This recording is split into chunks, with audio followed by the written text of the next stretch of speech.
जुगु जुगु Jesus लाला नावा भावनावा के भाग जागल हो। जुगु जुगु जियस लाला नावा भावनावा के भाग जागल हो। ए ललना लाल हुई है कुलवा के दीपक मनवा में आस जागल हो। ए ललना लाल हुई है कुलवा के दीपक मनवा में आस जागल हो। आजू के रतिया सुहावन दिनवा लुभावन हो। आजू के रतिया सुहावन दिनवा लुभावन हो। ए ललनाया गोदिया जमले होरी लवा भावनावा के भाग जागल हो। ये वाला गाना मैंने सुनाया था उनको। करती है। और आप लोगों को एक चीज बता देना चाहूंगा कि यूपीएससी में आपको 3 घंटे में 2 ऐसे लिखना है और बीपीएससी में आपको 3 घंटे में 3 ऐसे लिखना है। तो टाइम मैनेजमेंट करना बहुत इंपॉर्टेंट है सारे पेपर्स में थ्रू आउट।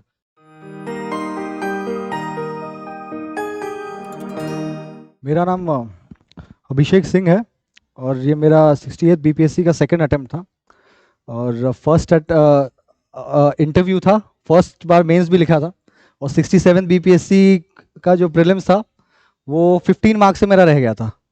तो उसके बाद मैं 68 बीपीएससी का मैं प्रीलिम्स में मेरा हो गया, फिर मेंस में हो गया और फाइनली फिर फाइनल सिलेक्शन हो गया। 110 रैंक का ही है, रेवेन्यू ऑफिसर। तो मैं आप लोग यही टिप्स दूंगा, अब जो पैटर्न है वो थोड़ा बदल गया है। आप लोग कोशिश करिए कि इंटीग्रेटेड प्रिपरेशन करें ताकि जो आप पहले जो था कि ऑब्जेक्टिव टाइप ही पढ़ के जाते थे, बहुत सारे बच्चे थे जो 67 तक जो पैटर्न पूछा जाता था लुसेंट से या कई अन्य किताबों से, वो सब तो आप पढ़िए ही, लेकिन एनसीईआरटीज़ वगैरह पे काफ़ी फोकस करिए और थोड़ा सा इन डेप्थ स्टडी करने की ज़रूरत हो गई है कोई भी सब्जेक्ट को, खास करके साइंस एंड टेक को। और आपको एक स्ट्रैटेजी बनानी होगी क्योंकि एग्ज़ाम में कई अक्सर क्या होता है, मेरे कई सारे फ्रेंड्स हैं, उनके साथ क्या होता है कि अगर आपका कोई सेट है, जैसे ए सेट है प्रीलिम्स में, तो शुरुआत के उसमें 15 से 20 क्वेश्चन अगर डिफिकल्ट देख लेते हैं तो उसमें वो सब डीमोटिवेट हो जाते हैं और जिसका असर ये होता है कि इजी क्वेश्चंस भी वो सही से नहीं कर पाते हैं। तो आप कोशिश करिए कि कुछ वो सेट अगर कोई बनाया गया है तो इसका मेन कारण यही है आपको डिमोटिवेट करने का, ताकि आप उस क्वेश्चन से डरे और आपका पेपर खराब हो, और इसीलिए आपका सिलेक्शन रुकता है।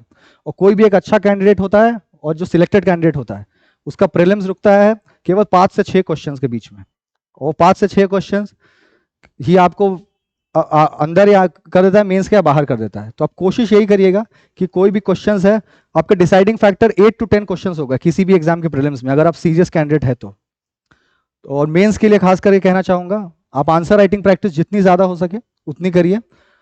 थोड़ा आप हाफ सन डायग्राम बनाइए या आप पाई चार्ट के माध्यम से कुछ मैप्स बनाइए और कोशिश करिए कि टू द पॉइंट लिखें। जैसे हम 68 में जब लिखे थे हम, तो एक क्वेश्चन था G20 के बारे में, तो G20 के बारे में उसमें पूछा कुछ और गया था और बच्चों ने कुछ और लिख दिया था। तो टू द पॉइंट लिखिए आप। आपसे ऑब्जेक्टिव्स नहीं पूछा है G20 का क्वेश्चन में तो आप ऑब्जेक्टिव्स नहीं लिखिए। क्वेश्चन ये था कि क्या आपको लगता है कि इंडिया के खुद इंटरनल प्रॉब्लम्स है, इंडिया एज अ कंट्री, जैसे सोशली या पॉलिटिकली या इकोनॉमिकली इंडिया अभी स्ट्रगल कर रही है कि कैसे FDI बढ़ाया जाए, ये सब किया जाए, उसके बावजूद इंडिया को G20 का लीडर कैसे बनाया जा सकता है। तो ये क्वेश्चन था और बच्चे इसमें क्या लिख कर आ गए कि objectives of G20, challenge of G20। तो अगर आप ऐसा लिखिएगा तो आपको नंबर नहीं मिलेंगे। और कोशिश की एक स्ट्रैटेजी बनाइए कि GS1 है तो आप पहले स्टैट्स करिए, एकदम कूल माइंड होकर स्टैट्स करिए, बिल्कुल जल्दबाजी नहीं करिए। अगर जल्दबाजी करिएगा तो उसमें स्टैट्स में आप एक नंबर, पूरे नंबर मिलते हैं लोगों को स्टैट्स में। खैर मेरे गलत हुए थे 10 नंबर स्टैट्स में, वो उससे पैनिक नहीं होना है। और पेपर कंप्लीशन सबसे इंपॉर्टेंट है। आप 38 मार्क्स में कोशिश करिए क्वालिटी मेंटेन करें, और जो शॉर्ट आंसर्स है उसमें अगर आपका क्वालिटी थोड़ा कॉम्प्रोमाइज हो भी रहा है, जो 8 मार्क्स के शॉर्ट आंसर्स हैं उसमें आप कोशिश करिए कि आपको पेपर कंप्लीट करना है, लेकिन 38 मार्क्स में आप कंटेंट पे ज़्यादा फोकस करिए। GS2 में बहुत लेंदी पेपर होता है, 15 शॉर्ट क्वेश्चंस आते हैं और आपको 5 लॉन्ग क्वेश्चंस आते हैं। आई थिंक 64 पेजेस का बुकलेट दिया गया था हमें 68 में, 69th में 2-4 पेज और बढ़ा दिए गए थे।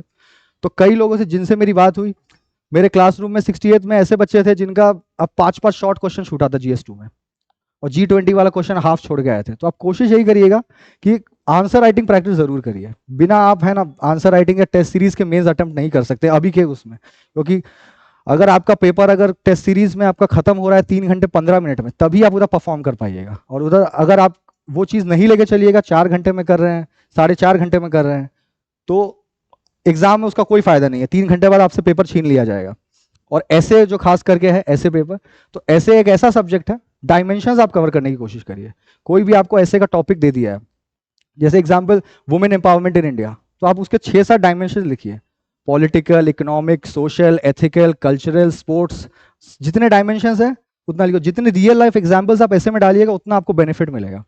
तो आपको यही सब चीज़ें बहुत मैटर करती हैं। और आप लोगों को एक चीज़ बता देना चाहूँगा कि यूपीएससी में आपको 3 घंटे में 2 ऐसे लिखना है, और बीपीएससी में आपको 3 घंटे में 3 ऐसे लिखना है। तो टाइम मैनेजमेंट करना बहुत इंपॉर्टेंट है सारे पेपर्स में, थ्रू आउट। आपको जितना आप ऑप्शनल्स में अपना टाइम सेव कर रहे हैं, उसको आप पूरी एनर्जी ऐसे में डालिए, क्योंकि ऐसे एक बहुत बड़ा डिसाइडिंग फैक्टर हो गया है। आपका सिलेक्शन भले ही आपका GS1 और GS2 से हो जाए, लेकिन आपकी रैंक जो है अच्छी, अगर आपको रैंक चाहिए तो उसमें ऐसे और आपका इंटरव्यू बहुत रोल प्ले करता है।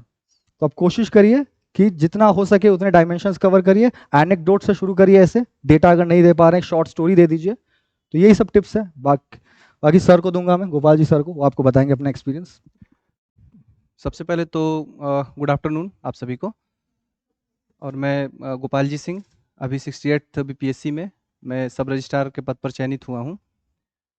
और जो भी स्ट्रेटजी है अभी सर ने डिस्कस किया, बहुत सारी बातें आप लोगों के साथ।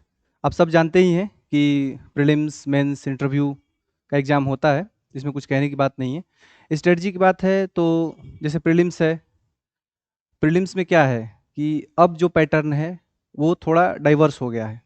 पहले का जो पैटर्न था अपेक्षाकृत जो था वो स्टैटिक था, जैसे कि प्रीवियस ईयर क्वेश्चंस को सॉल्व करके भी बहुत सारे क्वेश्चन किए जा सकते थे पहले 67th और उसके पहले, लेकिन अब ऐसा संभव नहीं है।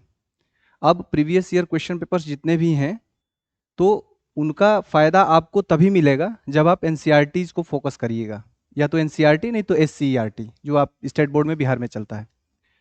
तो इसको अगर आप फोकस करेंगे तभी कुछ होगा। और दूसरी बात यह है कि प्रीलिम्स देते समय आप ज़्यादा से ज़्यादा प्रैक्टिस पर ध्यान दीजिए, क्योंकि देखिए जो भी लोग प्रीलिम्स के लिए जा रहे हैं और जो सीरियस कैंडिडेट्स हैं, भाई वहाँ लाखों लोग पहुँच रहे हैं और उसमें से हज़ारों में सिलेक्शन होना है। मान लीजिए 10,000 या 5,000 जो भी सिलेक्शन होता है, हज़ारों में सिलेक्शन होता है और लाखों लोग पहुँचते हैं, मुश्किल से 10% 12% लोग ही सेलेक्ट होते हैं। तो वहाँ पे आपको कुछ अलग करना होगा। और अलग, जैसे सर ने बताया कि 5-6 नंबर में ही सारा खेल हो जाता है, तो वो 5-6 नंबर का लीड वही ले पाएगा जो प्रैक्टिस किया हो। जितना ज़्यादा आप प्रैक्टिस करिएगा उतनी आपकी श्योरिटी बढ़ेगी, क्योंकि हर आदमी से एग्जामिनेशन हॉल में आते हुए बहुत इजी क्वेश्चन 4-5 छूट ही जाते हैं, गलत हो जाते हैं, चाहे कितना भी टैलेंटेड आदमी हो, छूटता जरूर है, 2-3-4 छूटेगा जरूर। ये आप लोग एग्जाम अगर नहीं दिए हैं, अगर देंगे भी आगे तो अनुभव करिएगा, बहुत इजी क्वेश्चन भी गलत होते हैं। तो देखिए जो मेरिट बनती है ना, वो हार्ड क्वेश्चन से नहीं बनती है, क्योंकि हार्ड क्वेश्चन ऐसे क्वेश्चंस होते हैं जो किसी को नहीं आते हैं, वो सबके गलत होंगे। मेरिट बनती है इजी क्वेश्चन से। अगर इजी क्वेश्चन आपने गलत कर दिया तो आप मेरिट से बाहर होंगे। तो ज़्यादा ओवर कॉन्फिडेंस में बहुत सारे लोग ऐसे होते हैं कि वो जो इजी सेक्शन है उसको छोड़ के जो हार्ड सेक्शन है उसी के पीछे दौड़ने लगते हैं। हर पेपर में कुछ इजी सेक्शन होता है, कुछ हार्ड होता है, कुछ मीडियम होता है। तो जो हार्ड सेक्शन है 10-15%, उसी के पीछे पूरी एनर्जी अपनी लगा देते हैं, जबकि मेरिट उससे नहीं बनेगी, मेरिट इजी और मीडियम से बनेगी। तो अपनी पूरी एनर्जी आप इजी और मीडियम में लगाइए। ऐसा नहीं कि आप ऐसे क्वेश्चन के पीछे पड़ गए, जैसे एक बार 64th में एक क्वेश्चन पूछ लिया कि कुंवर सिंह 1857 के विद्रोह में कहाँ शामिल हुए थे। उस पर आयोग ने मान लिया कि पटना में शामिल हुए थे, है ना, पटना में शामिल हुए थे, आयोग ने मान लिया। अब उस पर बहुत सारा डिस्कशन चलने लगा, क्यों आयोग ने मान लिया, ये क्यों कर दिया। मेरी भी डिस्कशंस कई लोगों से हुई। वो लोग कहते थे कि भाई मान लो कि ऐसे ही वो मानता रहेगा तो क्या होगा। हमने कहा कि यार एक क्वेश्चन माना है ना, छोड़ के हटो, कोई जरूरी थोड़ा है कि वही पूछेगा। और जो पूछेगा अगर वो, तो तुमने पढ़ा है कि 11 में शामिल हुए तो 11 ही लगाना। भाई कॉमन चीज तो 11 है ना, कभी कभी एक्सेप्शन हो गया कि उसने पटना मान लिया, हर बार तो मानेगा नहीं। तो ऐसे एक्सेप्शन के पीछे आप मत भागिए, यहाँ ऐसे कर दिया तो उसी के पीछे आप भागेंगे। अब पूरा 4 बुक खत्म कर रहे हैं कि भाई कुंवर सिंह कहाँ पटना में शामिल हुए, थोड़ा देखें तो उसका कोई अर्थ नहीं है। तो हार्ड क्वेश्चंस के ऊपर आप बिल्कुल भी जितना आप कर सकते हैं करिए, तनाव लेने की जरूरत नहीं है, क्योंकि क्वेश्चन हार्ड होगा तो सबका छूटेगा। और ये फर्स्ट पास्ट द पोस्ट वाला सिस्टम है। ऐसा नहीं है कि मेरिट 100% जाती है, ऐसा नहीं है। 150 क्वेश्चन में से मेरिट कितनी जा रही है? 91। 150 नंबर है, 91 मेरिट है ना। अभी बहुत सारा करीब करीब 60 क्वेश्चन के आसपास, 59 क्वेश्चन जो है वो आप नहीं भी करेंगे तो चलेगा, या गलत भी होगा तो चलेगा, तभी तो आया है ना 91। तो आप 59 क्वेश्चन के चक्कर में मत पड़िए, आप 91 क्वेश्चन के चक्कर में पड़िए। भावनाओं को समझिए कि आप इजी और मीडियम सेक्शन पर ज़्यादा ध्यान दीजिए, जहां आप कंफर्टेबल हैं उसको ज़्यादा फोकस करिए। जहां आपको लग रहा है कि बहुत दिक्कत है हमें, वहां बेवजह का तनाव लेने की जरूरत नहीं है। इजी वे में तैयारी करिए, अच्छे से करिए।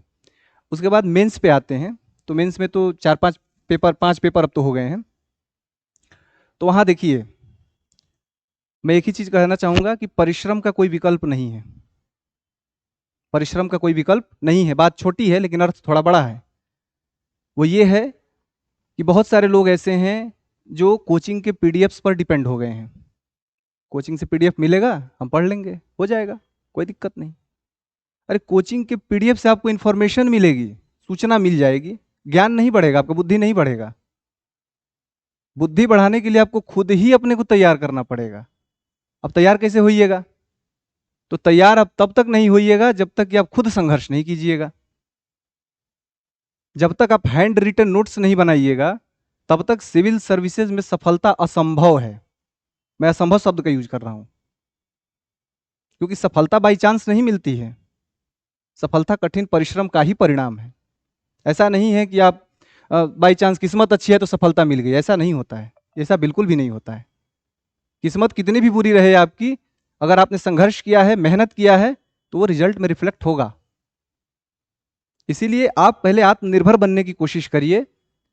पढ़िए, कोचिंग में हैं, टीचर पढ़ा रहे हैं, इंफॉर्मेशन आपने लिया, सब कुछ करिए, लेकिन नोट्स आप हैंड रिटन बनाइए।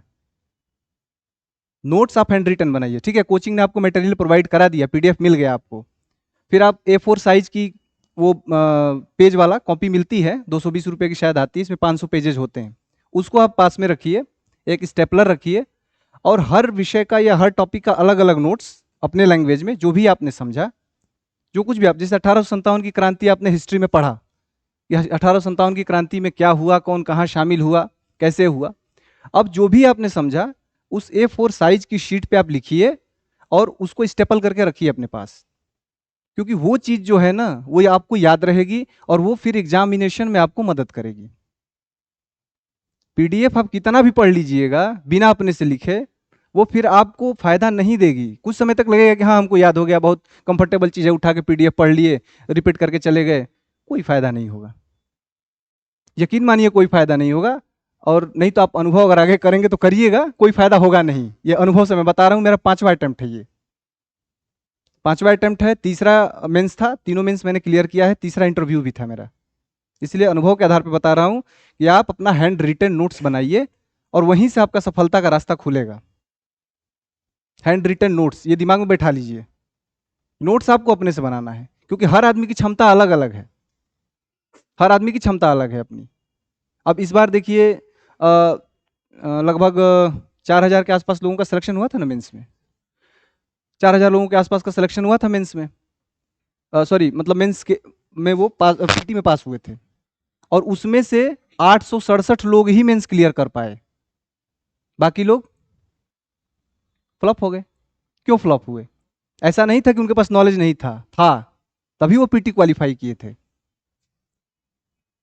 पीछे इसलिए रह गए कि उन्होंने खुद पे मेहनत नहीं किया, खुद से नोट्स नहीं बनाया, और थोड़ी उनकी परिश्रम में कमी रह गई। तो सिविल सर्विसेज का जो मूल बिंदु है आत्मनिर्भरता, डिपेंडेंसी को त्याग दीजिए। आरामदायक जो आपको लग रहा है, कि कुछ भी आरामदायक अगर लग रहा है तो उसको त्याग दीजिए। और दूसरी बात यह है कि डाइवर्सिटी लाइए प्रिपरेशन में। डाइवर्सिटी, डाइवर्सिटी का क्या मतलब है? डाइवर्सिटी का मतलब यह है कि आप पढ़ने के सोर्सेस को थोड़ा बढ़ाइए। लोग कहते हैं मोबाइल खराब है, लैपटॉप खराब है, नेट खराब है। ऐसा नहीं है, क्योंकि हमारे पुरातन ग्रंथों में लिखा है कि अति सर्वत्र वर्जेत। कुछ भी खराब नहीं होता है, अति खराब होती है। अति करेंगे आप, अगर घी बहुत बढ़िया चीज है, 1 लीटर घी पी लीजिए, क्या होगा? नुकसान करेगा ना। सरसों का तेल ठंडी में बहुत अच्छा लगता है, दवा का काम करता है, 1 लीटर तेल पी लीजिए, क्या होगा? नुकसान नहीं करेगा? करेगा ना। अति नहीं करनी है। मोबाइल है, संतुलित यूज करिए उसका। मेरी जो जर्नी रही है, मेरी सफलता में 60% से ज्यादा रोल मेरे मोबाइल फोन का रहा है। 60% से ज्यादा। पेपर वर्क सिर्फ 40% है। अब उस मोबाइल का आप यूज कैसे करते हैं, ये इंपॉर्टेंट चीज है। मोबाइल का यूज कैसे करते हैं, ये इंपॉर्टेंट चीज है। वहां से आपको बहुत सारे अच्छे अच्छे कंटेंट मिलेंगे, जैसे बीबीसी न्यूज है, बहुत सारे इंटरनेशनल मैटर पे वो अपना आर्टिकल्स देते रहते हैं। अभी इजराइल हमास में वॉर चल रही है, रसिया यूक्रेन में वॉर चल रही है, मालदीव भारत के बीच में संकट चल रहा है, बहुत सारी चीजें हैं और सब पे उनके आर्टिकल्स आ रहे हैं। उनको पढ़िए, और जो मैंने कहा कि A4 साइज वाली जो शीट है आपकी, IR का सेक्शन लिखिए और उन पॉइंट्स को आप पॉइंट आउट करिए। भारत मालदीव लिख दिया, बीबीसी में कोई न्यूज ऐसा आर्टिकल छपा, उसको देखा कि हाँ ये 5 पॉइंट है जिसको नोट डाउन करने लायक है, आप उसको नोट डाउन करिए, स्टेपल करके रखिए। तो वो आपने किया है, बाकी आपके 100 साथियों ने नहीं किया है, और वो चीज आपको आगे बढ़ा के ले जाएगी, क्योंकि कुछ अलग किया आपने। वहां राज्यसभा टीवी का चैनल है, संसद टीवी अब हो गया। संसद टीवी से आपने देखा, वहां अच्छे अच्छे डिप्लोमेट्स आते हैं, डिबेट्स करते हैं, उनके पॉइंट्स को उठाइए। वहां पे अर्थनीति का एक कार्यक्रम आता है 1 बजे के आसपास, विज्ञान प्रगति से संबंधित भी कार्यक्रम आता है। तो वहां से कंटेंट आप उठाइए, और वहां से जब आप कंटेंट उठा रहे हैं तो वो आप कर रहे हैं, आपके साथ वाले 100 लोग नहीं कर रहे हैं। तो आपको गेन होगा कि नहीं होगा एक्स्ट्रा, ये बताइए हमको। होगा ना। अब मोबाइल लेके केवल व्हाट्सअप, फेसबुक और इंस्टाग्राम में व्यस्त हैं, रील बना रहे हैं बैठ के, तो उससे क्या हो जाएगा? वो तो खुद अपने आप को आप धोखा दे रहे हैं। फोटो आप सेल्फी ले रहे हैं, उससे अच्छी नहीं आ रही, पोर्ट्रेट मोड में करके ले रहे हैं, थोड़ा और साफ आ जाए, तो उससे क्या हो जाएगा? बदल जाएगा कुछ? आत्मसंतुष्टि के लिए है, अपने आप को धोखा दे रहे हैं ना आप। क्वालिटी इनहेंसमेंट करिए अंदर से, वो चीज रिफ्लेक्ट होगी एग्जाम में। और भी बहुत सारी चीजें यूट्यूब पे भरी पड़ी हैं, DW का है, फिर एक और सर मैगजीन आती है कोई बहुत अच्छी से, अभी मैं नाम भूल रहा हूँ, down to earth, down to earth का भी पेज है फेसबुक पे, वहां से लीजिए। बहुत सारे ऐसे इंटरनेशनल मैगजीन्स हैं जो आपको अब तो मुफ्त में मिल रहा है, हिंदी में मिल रहा है। IR का जो सेक्शन है, ORF एक रिसर्च साइट है, ORF बहुत शानदार लिखते हैं वो, और बहुत टेक्निकल लिखते हैं, बहुत अच्छा लिखते हैं।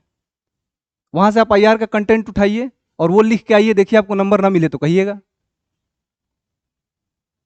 ORF उठाइए। PIB की साइट है, प्रेस इंफॉर्मेशन ब्यूरो, गवर्नमेंट की साइट है, भारत सरकार की। क्योंकि जितने भी मटेरियल्स आप मार्केट में देख रहे हैं, सबका सोर्स कौन है? सरकार का। ORF है और PIB है, वो लोग भी वहीं से कंटेंट उठा रहे हैं। तो आप क्यों नहीं उस सोर्स को ही क्यों नहीं पकड़ रहे हैं? भाई आपको पानी खरीदना है, बगल में गंगा जी हैं, दूसरा व्यक्ति गंगा जी से पानी भर के बॉटल में आपको बेच रहा है, आप खुद ही क्यों नहीं गंगा जी से पानी लेके आ रहे हैं? जब अवेलेबल है आपके पास, 250 रुपए में 1 महीने का पूरा फुल रिचार्ज है, तो क्यों आप दूसरे पे डिपेंड होना चाहते हैं? उसने कुछ लिख दिया, उसने कुछ लिख दिया, उठा के पढ़ रहे हैं? नहीं, आप ओरिजिनल सोर्स पे जाइए ना। उससे क्या होता है? अब PIB से आपने कोई न्यूज देखी, आपका कॉन्फिडेंस बढ़ेगा कि हाँ हमने कोई न्यूज देखी, ऑथेंटिक न्यूज है, गवर्नमेंट की न्यूज है। मैगजीन में पढ़ रहे हैं, पता चला कि कौन मैगजीन में कुछ और लिखा है, दूसरे मैगजीन में कुछ और लिखा है, 1 सप्ताह तक आप डिस्टर्ब हैं, ये सही है कि ये सही है, उसी में परेशान है। क्यों खुद को परेशान कर रहे हैं? जब गवर्नमेंट की साइट्स मौजूद हैं, थोड़ा मेहनत करना पड़ेगा, लेकिन उसके लिए कुछ अलग करना पड़ेगा। मोबाइल फ़ोन का यूज कुछ अलग तरीके से करना पड़ेगा। मेरी जर्नी में 60% हिस्सा मोबाइल फ़ोन का रहा है, और कई बार तो सामने वाले चिढ़ भी जाते थे, घर वाले भी, क्या दिन भर, मतलब सोसाइटी भोजपुरी की है तो बोलते क्या दिन भर फोनवा में घुसल रहा तरह। सब लोग बिहार के बैकग्राउंड के ही हैं तो सब जानते हैं। हम बलिया डिस्ट्रिक्ट से बिलोंग करते हैं, उत्तर प्रदेश। तो अब घर वाले भी चाहे जो देखते थे चिढ़ते थे, पढ़े वाला लड़का मोबाइल इतना देखेला। होता था। अब उनको हम समझा भी नहीं सकते हैं कि हम क्या कर रहे हैं, उनको इग्नोर करके हाँ चलो ठीक है कोई बात नहीं, हम अपना काम करते हैं। तो अपना काम करिए। और तीसरी बात, दूसरी डाइवर्सिटी हो गई। तीसरी बात, कोई भी डाइवर्ट करने की कोशिश करे, डाइवर्ट मत होइए। कितना भी कोई कमेंट पास करे आपके ऊपर, कुछ बोलिए मत। जाओ, तुमको जो सोचना है सोचो मेरे बारे में, मुझे कोई फर्क नहीं पड़ता है कि आप मेरे बारे में क्या सोच रहे हो। क्योंकि देखिए, दुनिया में दो ही तरह के लोग हैं, दो ही सोच है। आप सफल हो गए तो बहुत अच्छे हैं, असफल हो गए तो बहुत बेकार हैं। आपका नेचर कितना अच्छा है, आप कितने बेहतरीन हैं, ये सब कुछ डिपेंड करता है आपकी सफलता पर। आप सफल नहीं होइएगा, आपको कोई भी अच्छा नहीं कहेगा, चाहे कितना भी उसके सामने आप पोलाइट बन जाइए, कितना भी विनम्र बन जाइए, कोई फायदा नहीं है। ठीक है? तो इसीलिए किसी की बात का आपको फर्क नहीं पड़ना चाहिए। आप सिविल सर्विस के एस्पिरेंट हैं, सिविल सर्वेंट बनने जा रहे हैं, इतनी क्षमता रखिए कि हम अपनी बात को अपने ही पचाएंगे और सामने वाली की बात का प्रभाव हमारे ऊपर बिल्कुल भी नहीं पड़ेगा। सामने वाला क्या मेरे बारे में कह रहा है, उस बात से मैं बिल्कुल भी डिस्टर्ब ना होऊंगा ना होऊंगी। सीधी सी बात है। आपको जो सोचना है आप मेरे बारे में सोचिए। क्या दिन भर घूम रहा है इलाहाबाद में, दिन भर घूम रहा है पटना में, हाँ ठीक है, कोई बात नहीं, क्योंकि वक्त जवाब देगा। आप क्यों अपना मुंह खराब कर रहे हैं? सचिन तेंदुलकर से भी कभी पूछा गया था तो उन्होंने कहा कि मैं नहीं, मेरा बल्ला जवाब देगा। आप भी बता दीजिए, कोई बोल रहा है तो मैं नहीं, मेरी कलम जवाब देगी। क्यों, आप क्यों उलझना चाहते हैं? क्योंकि आप तैयारी कर रहे हैं सिविल सर्विसेज की, और आपका लेवल और जो कमेंट पास कर रहे हैं उसका लेवल मैचिंग है ही नहीं। आप यहां हैं, वो यहां है, और इनकी बात सुन के आप परेशान हैं। तो आपसे बड़ा मूर्ख कौन है? जो परेशान है उनसे बड़ा मूर्ख कौन है? थोड़ी कड़वी बात है लेकिन सही है। इसी पे एक छोटी सी कहानी मुझे याद आ गई। एक गधे में और एक टाइगर में, बाघ में, इस बात को लेकर बहस हो गई कि घास नीली है कि हरी है। जो टाइगर था वो कह रहा है घास हरी होती है, वो गधा था वो कह रहा था कि घास जो है नीली होती है। दोनों झगड़ा करने लगे। अब झगड़ा करने लगे, वो फिर चले गए शेर के पास कि राजा साहब ये बताइए, हमारा फैसला कर दीजिए। उन्होंने कहा क्या हुआ? तो भाई ये गधा है, ये कह रहा है कि घास नीली होती है, और हम बाघ हैं तो हम कह रहे हैं घास हरी होती है। अंत में शेर ने एक फैसला सुनाया कि भाई बाघ जो है वो आप गलत हैं। तो बोला कि क्यों, मैं क्यों गलत हूं, घास तो हरी ही होती है। तो बोला कि देखिए, घास हरी होती है इस बात से मतलब नहीं है, मतलब इस बात से है कि आप गधे से बहस कर रहे हैं, इसलिए आप गलत हैं। बात समझ में आई? आप गधे से बहस कर रहे हैं इसलिए आप गलत हैं। भाई वो तो गधा है, उसको तो काम ही है उसका डिस्ट्रक्शन, वो तो अपनी मस्ती में उछल कूद करेगा। आप काहे परेशान हो रहे हैं उसके लिए? आप अपना काम करिए। जिस दिन आप सफल होइएगा सारा कष्ट खत्म, सब राम राम। टेंशन बिल्कुल ना लीजिए, इत्मीनान से पढ़ाई करिए। और पढ़ाई लोड लेके बिल्कुल मत करिए कि नहीं बहुत लोड है हमारे ऊपर, कुछ ऐसा पहाड़ सा टूट पड़ेगा, नहीं होगा, तो ऐसा कुछ नहीं। ईमानदारी से बस पढ़ते रहिए, अपने को धोखा मत दीजिए, खुद का असेसमेंट करिए। देखिए, इंसान अपने बारे में सबसे ज्यादा जानता है, अपने बारे में सबसे ज्यादा जानता है कि हम किस लायक हैं, किस काबिल हैं। तो किस लायक हैं, किस काबिल हैं, अगर आप एक बार पहले पता करिए कि हम किस लायक हैं, किस काबिल हैं, उसके हिसाब से टारगेट फिक्स करिए और फिर उस तैयारी में लग जाइए, और पूरी ईमानदारी से। और अगर आप असफल हो रहे हैं तो असफलता को पहले स्वीकार करिए। बहुत सारे लोग होते हैं कि वो असफल होते हैं, सफलता को स्वीकार ही नहीं करते हैं। वो कहेंगे आयोग गलत है, नहीं हुआ तो सीटवे सब बेचा गिल बा। होता है, आप देखिएगा गांव में बहुत सारे लोग ग्रामीण पृष्ठभूमि से हैं, बहुत सारे लोग हमसे भी मिलते हैं गांव में, पूछे क्या हुआ यार टीचर में, होता है नहीं यार कुल सीटवे बेच देना से। गजब हाल है यार। कट ऑफ कितनी गई है? 79। तुम्हारा मार्क्स कितना है? 53। अब लीजिए, 79 कट ऑफ है, आपका मार्क्स 53 है, आप कह रहे हैं आप सीट सब बिक गई।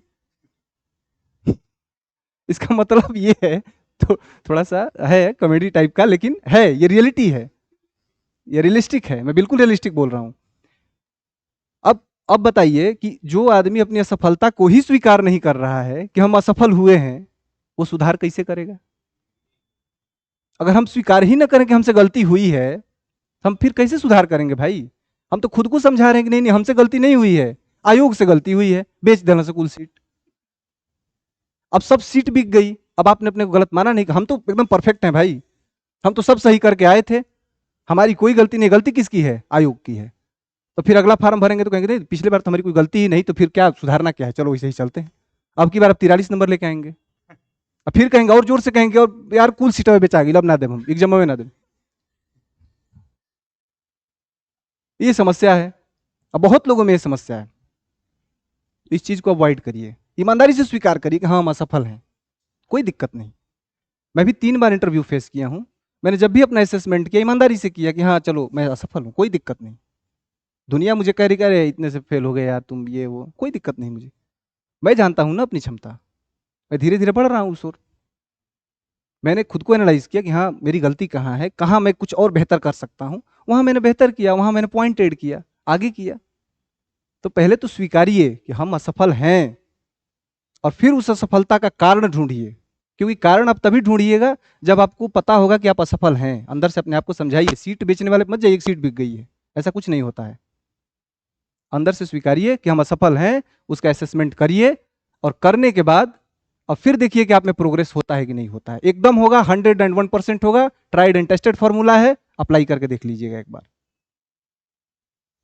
और अंत में मैं यही कहना चाहूंगा कि जो आप कर सकते हैं वो आप कर सकते हैं, परेशान होने की जरूरत नहीं है कि सामने वाला एसडीएम हो गया, सामने वाला डीएसपी हो गया, सामने वाला डीएम हो गया तो हम क्यों ऐसे हैं। नहीं, हो सकता है कि आप भी बनेंगे, लेकिन अपनी जर्नी आप जिस लेवल पे हैं उस लेवल से शुरू करिए, उठिए वहां से। एक बैग आप मत सोचिए कि हम अभी बैठे हैं छलांग मार के एवरेस्ट पे चढ़ जाएंगे, नहीं, क्योंकि बहुत सारे लोग ग्रामीण पृष्ठभूमि के हैं यहाँ, कोई आईआईटी बीटेक इस टाइप का नहीं है, ग्रामीण पृष्ठभूमि के लोग हैं हम लोग। तो क्रमिक सफलता ही हमारी सीढ़ी है, हम धीरे धीरे ही ऊपर चढ़ेंगे, एक एक सीढ़ी ही ऊपर चढ़ेंगे। ईमानदारी से प्रयास करिए, ईमानदारी से गलतियों को स्वीकार करिए, दुनिया के बातों में ज्यादा मत आइए, अपने स्टडी पे फोकस रखिए, आपके अंदर इंप्रूवमेंट होगा, और एक दिन आपको वो कुर्सी मिलेगी जिस कुर्सी के लिए आप मेहनत कर रहे हैं। बस ईमानदार अपने प्रति रहिएगा पूरी तरह से, खुद को धोखा मत दीजिएगा, आप सफल होइएगा, 100% गारंटी है। बहुत सारी दिक्कतें आएंगी, दुनिया के लोग बहुत सारी चीजें कहेंगे, कोई दिक्कत नहीं। बहुत सारे लोग सीट बेचने वाले मिलेंगे, सीट बिक गई है, कह दीजिएगा हाँ ठीक है बिक गई, तुम भी खरीद लेना एक, जब पैसा वैसा होगा तो इस चक्कर में बिल्कुल मत पड़िए, ईमानदारी से काम करिए और मेहनत करिए। Wish you all the best, thank you.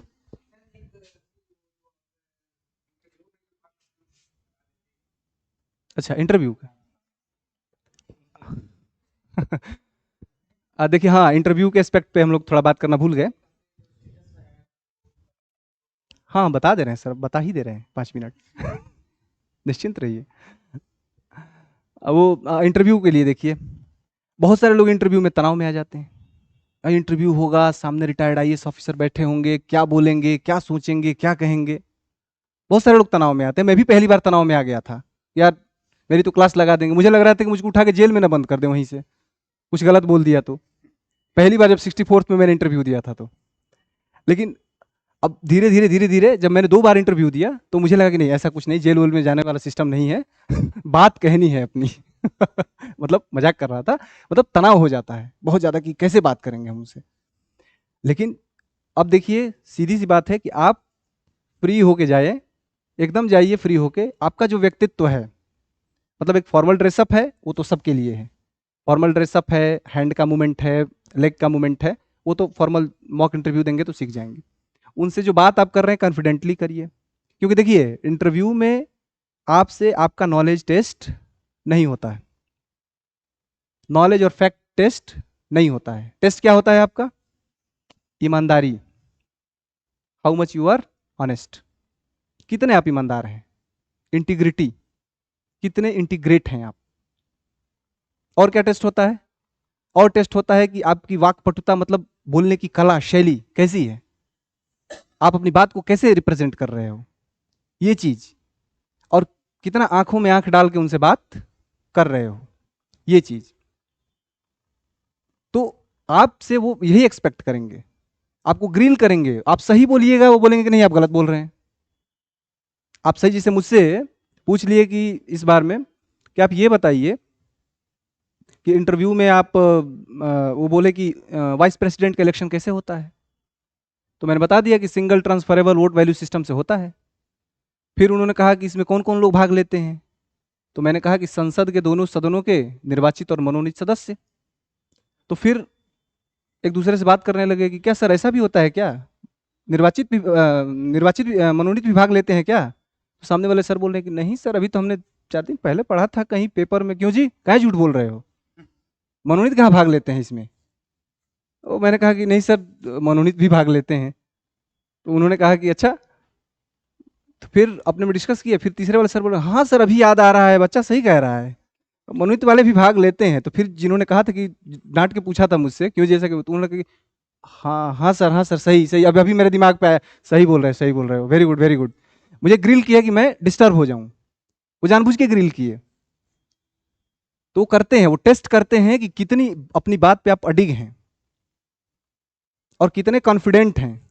उससे आपका 2 चीज निकल के आया कि आप अडिग हैं और कॉन्फिडेंट हैं कि नहीं, हम आपसे आंखों में आंख डाल के बात करने में सक्षम हैं। ऐसा नहीं है कि आपको कोई कुर्सी दे दी गई लेवल 9 की, एसडीएम आपको बना दिया, कुछ भी बना दिया, तो वहां कोई विधायक जी जाए धोती कुर्ता पहन के डांट दे तो आप भड़क जाएंगे पूरा, अरे भाई विधायक जी आ गए, कैसे आप संविधान की रक्षा करिएगा बताइए। तो टेस्ट होता है, तो उस चीज के लिए आप तैयार रहना पड़ेगा ना आपको। और दूसरी चीज ईमानदारी, कि जो चीज आपको, जिससे उन्होंने पूछा फिर अगली कड़ी में कि ये बताइए 2 उपराष्ट्रपति के नाम बताइए जो राष्ट्रपति बने थे। ये सबसे कॉमन क्वेश्चन है, सबकी जुबान पे रहता है। उस समय मेरे दिमाग से स्लिप कर गया। अब स्लिप कर गया, मैंने थोड़ी देर सोचा, फिर मैंने कहा कि सॉरी सर, मुझे रिकॉल नहीं हो रहा है। तो कह रहे इतना छोटा चीज आपको रिकॉल नहीं हो रहा है बताइए। हाँ सर बट सॉरी, इसके लिए अभी रिकॉल नहीं कर पा रहा हूँ। तो ये चीज जरूरी है, ईमानदारी और इंटीग्रिटी और आंखों में आंख डाल के बात करने की कला, क्योंकि ग्रिल करेंगे वो हर एस्पेक्ट पे करेंगे। उसके बाद जैसे उन्होंने पूछा, मेरी हॉबी पूछ लिया कि आपकी हॉबी क्या है, एक हॉबी भी होता है उसमें इंटरव्यू में। तो वो चूंकि आपकी डाइवर्सिटी चेक करना चाहते हैं, how much you are diverse, आप कितने डाइवर्स हैं भाई। ऐसा तो नहीं है कि आप किताबी कीड़ा हैं, केवल किताब पढ़ने में ही व्यस्त हैं, कोई देश दुनियादारी से कोनो मतलब नहीं है, ऐसा तो नहीं है। मतलब होना चाहिए, क्योंकि आपको सोसाइटी में काम करना है ना। तो अब किसी का हॉबी है बैडमिंटन खेलना, किसी का क्रिकेट खेलना, किसी का कुछ किसी का कुछ, तो कुछ ना कुछ एक्स्ट्रा करिकुलम एक्टिविटी आपके पास होनी चाहिए, क्योंकि उससे माइंड का रिफ्रेशमेंट होता है। आपको ऑफिसर बना दिया जाए और 24 घंटा ऑफिस में बैठा कर रखा जाए, कैसा लगेगा, अच्छा लगेगा, नहीं लगेगा ना। तो कुछ तो ऐसा चीज चाहिए जो आपके अंदर माइंड फ्रेश करने के लिए हो, और वो चीज हॉबी से बढ़िया कुछ हो नहीं सकती। कुछ भी आपकी हॉबी हो सकती है, खाना बनाना भी हॉबी हो सकती है, कुछ भी। तो मेरी हॉबी थी भोजपुरी संगीत, मतलब भोजपुरी गाना गाना, ये मेरी हॉबी थी, लोकगीत। तो मैंने बताया, तो उन्होंने कहा कुछ गा के सुना दीजिए, तो मैंने सुना दिया। फिर उन्होंने सुना, फिर बोला थैंक यू। फिर उन्होंने कहा कि अभी सोनपुर में वो हुआ था, क्या बोलते हैं, सोनपुर मेला लगा था, हरिहर क्षेत्र मेला। तो वहां पर विदेशिया नाटक है भिखारी ठाकुर जी का, तो उसका कौन सा गाना गाया गया था बताइए। तो मेरा कॉन्फिडेंस चूंकि अब दुगने आसमान पे था, क्योंकि उन्होंने बॉल मेरे पाले में फेंक दी थी उसके पहले कि आप गा के सुनाइए, मेरी हॉबी थी, और मेरा कॉन्फिडेंस दुगना हो गया था उसके बाद। तो मैंने भी तपाक से बोल दिया कि सर गा के सुनाऊं, थोड़ा ज्यादा ही जोर से बोल दिया। तो वो हंसने लगे, बोले कह रहे यार हर चीज गा के ही सुनाओगे, कुछ बता भी दिया करो। तो मैं भी थोड़ा सा मुस्कुरा दिया। तो ये चीज उनको लगा कि नहीं, मतलब मैं डर नहीं रहा हूं, जहां थोड़ा सा मजाक करने के लिए भी सिचुएशन बन रही है, थोड़ा सा मैं उनसे बोल रहा हूँ कि हाँ सर, मतलब गा के सुना दें ऐसे करके। तो उनको लगा कि हाँ, मतलब इसके अंदर वो डाइवर्सिटी थोड़ी सी है, मतलब ऐसा नहीं है कि दब्बू टाइप का कुछ कुछ भी हम कह रहे हैं हाँ में हाँ मिलाया जा रहा है हमें, नहीं नहीं। तो फिर मैंने बता दिया कि हाँ ये वाला था, वो 12 मासा का होता है, तो मैंने बता दिया कि 12 मासा वहाँ पे था, और एक और गाना था। हाँ मैं एक गाना गा दिया था, वो भोजपुरी में सोहर सबके घर में होता है ना। तो मैंने देखिए, मैंने पहले भी सेलेक्ट कर लिया था कि अगर वो पूछ दिए तो मैं गाऊंगा सोहर ही। इसका 2 रीजन था, रीजन 2 था, इसका भी रीजन था। रीजन एक तो ये था कि ये हर घर में गाया जाता है, सबके जुबान पे है। और दूसरी बात ये है कि इस गाने का जो मैसेज है ना, वो नवजीवन के सृजन से है, नया बच्चा पैदा होता है उसके उपलक्ष्य में गाते हैं लोग। कि नया जीवन आ रहा है, उसकी खुशी में हम कुछ कर रहे हैं। तो एक तो खुशी वाला एस्पेक्ट था और एक था कि हर घर में गाया जाता है। तो मैंने भी कहा कि ठीक है, हम आपको सुना देते हैं, क्या दिक्कत है? आप बिल्कुल सुना देंगे। हमारी तो देखिए, मैंने तो पहले भी कहा, उस समय भी मेरे मन में आया था कि हाँ, आप तो बॉल मेरे पाले में फेंक दिया है आपने, अब मारूंगा घुमा के छक्का। तो उसमें मैंने गाया था कि जुगु जुगु जियस लाला नवा भवनवा के भाग जागल हो। जुगु जुगु जियस लाला नवा भवनवा के भाग जागल हो। ए ललना लाल हुई है कुलवा के दीपक मनवा में आस जागल हो। ए ललना लाल हुई है कुलवा के दीपक मनवा में आस जागल हो। आजू के रतिया सुहावन दिनवा लुभावन हो। आजू के रतिया सोहावन दिनवा लुभावन हो। ए ललनाया गोदिया जमले होरी लवा भावनवा के भाग जागल हो। ये वाला गाना मैंने सुनाया था उनको। Thank you, thank you.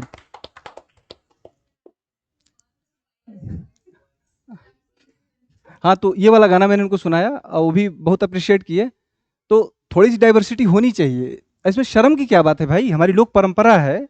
अब मुझे बचपन से ही गाना अच्छा लगता है, तो मैंने अपनी हॉबी रख लिया कि हाँ, भोजपुरी लोकगीत गायन मेरी हॉबी है, तो मैं गाता रहता हूँ। सर भी मॉक इंटरव्यू लिए थे मेरा। हाँ, तो ये भी हम निर्गुण गा दिए थे इनके समय। तो अब इनके दो दो बार मैं गया, दोनों बार इन्होंने मुझसे गाना सुना। तो वो निर्गुण हो गया था इनके साथ। तो कहने का मतलब कुछ एक्स्ट्रा आपके अंदर होनी चाहिए ये चीज़। और शर्म वो हया जो है कि नहीं बोल देंगे, ये नहीं करेंगे। आप थोड़ा स्टेज पे आइए, मंच पे आइए, बोलिए, करिए। डाइवर्सिटी, सिविल सर्विसेज की मांग ही है डाइवर्सिटी। आप लिखना भी जानते हैं, पढ़ना भी जानते हैं, उछलना कूदना भी जानते हैं, कुछ गीत संगीत भी है, कुछ एक्स्ट्रा कैरिकुलम एक्टिविटी आपके पास है। बोरिंग टाइप के इंसान आप नहीं हैं, क्योंकि आपको पब्लिक डीलिंग करनी है। पब्लिक डीलिंग करनी है। तो पब्लिक डीलिंग करनी है तो भाई जरूरी है, कोई कोई चीज़ जरूरी है ना? तो इन सारी चीज़ों को ध्यान रखिए। और बाकी तो है ही, यहाँ पे कोचिंग में जो भी सर लोग हैं वो आप लोगों को गाइड करेंगे ही करेंगे। बाकी thank you, all the best. हाँ हाँ, बोलिए बोलिए बोलिए।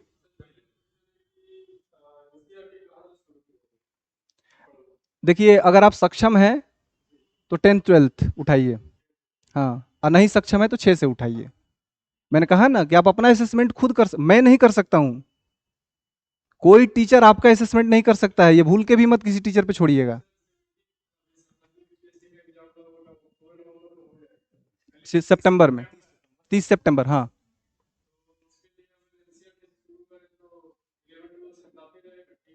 नहीं ठीक, देखिए वही तो मैंने कहा ना, आपकी क्षमता क्या है ये आप जानते हैं, ये मैं नहीं जानता हूँ। तो आपको अगर लगता है कि नहीं, आपको जीरो से शुरू करना चाहिए, तो आप 6th क्लास से उठाइए। ठीक।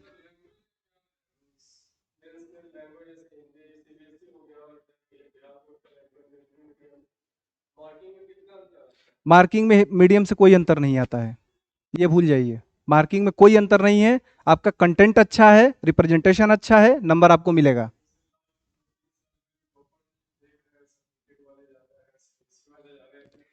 देखिए, मैंने पहले भी कहा ना कि जो चीज़ आप बदल नहीं सकते हैं उसके बारे में ज़्यादा तनाव मत लीजिए। जो आप कर सकते हैं उस पे फोकस करिए ना। आप उन चीज़ों पे क्यों फोकस कर रहे हैं जिन चीज़ों पर आपका कोई बस ही नहीं है? अब क्या करेंगे, आप सुधार देंगे उनको? नहीं सुधार पाइएगा ना। तो आप जो हैं, आप आपकी जो स्ट्रेंथ है, आपकी स्ट्रांगनेस जो है, उस पे आप फोकस करिए, उसको थोड़ा और बढ़ाइए। वो अगर 60% है उसको 70% करिए, 80% करिए। जो चीज़ें आपके बस की बात नहीं है, उन चीज़ों पे क्यों अनावश्यक जाना? Okay, welcome. और कोई क्वेश्चन? हाँ, बताइए बताइए। हुँ, हाँ, बिल्कुल। हुँ, हम्म। नहीं नहीं नहीं, पेजेस देखिए, अब तो फिक्स पेज आ रहा है, हर क्वेश्चन का फिक्स पेज आ रहा है।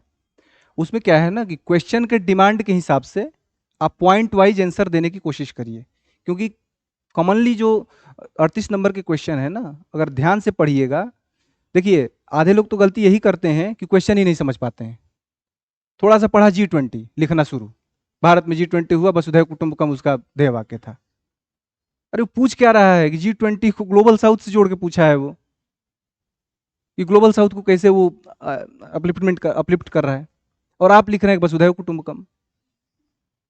तो पहले तो क्वेश्चन पढ़िए, इत्मीनान से पढ़िए, उसके बाद उसको समझिए, और समझ के उसमें 3-4 रिस्पेक्ट होते हैं 38 नंबर के क्वेश्चंस में।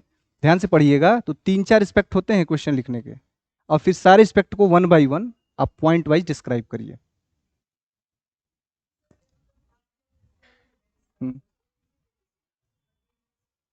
38 मार्क्स वाले देखिए,